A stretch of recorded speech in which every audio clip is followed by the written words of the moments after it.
అట్లాగే north India వాళ్ళకి సమస్య ఏంటి అంటే చదువుకున్న వాళ్ళు ఏమో దక్షిణాది ఎక్కువ ఉన్నారు, అక్కడేమో చదువులు తక్కువ ఉన్నాయి.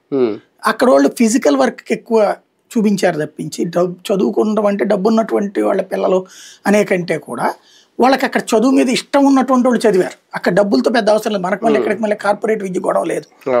కానీ చదువుకోవాలని ఇంట్రెస్ట్ ఉన్నోడు చదువుకున్నాడు, వీళ్ళ దగ్గర చుట్టూ ఉన్న పరిస్థితులు ఇన్ఫ్లుయెన్స్లు ఎక్కువగా ఉండి చదువులు మధ్యలోనే డ్రాప్ అయిపోయిన వాళ్ళు ఎక్కువ. అది నార్త్ ఇండియాకి minus.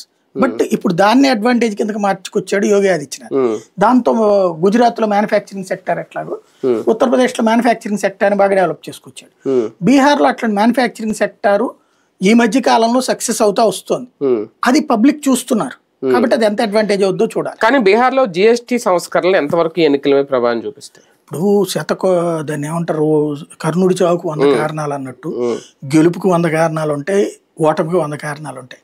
GST one of the aspect. Elections ముందు చేతికి ఇప్పుడు నెలకి ఒక 5,000 రూపాయలు ఖర్చు అయ్యే వాళ్ళకి ఒక 500 మిగిలింది అనుకోండి, తృప్తి పడతారు. అంటే మిడిల్ క్లాస్ ఓట్ బ్యాంక్ కీలకంగా సార్ ఏ రాష్ట్రంలోనైనా ఇలాంటి జిఎస్టీ సంస్కరణ ఎఫెక్ట్ మామూలుగా పేదవాళ్ళు దిగుతారు, పెద్దగా పట్టించుకోరు వాళ్ళు. మిడిల్ క్లాస్ వాళ్ళకి కొంత కనిపిస్తుంది దీని ఏంటి ఎఫెక్ట్.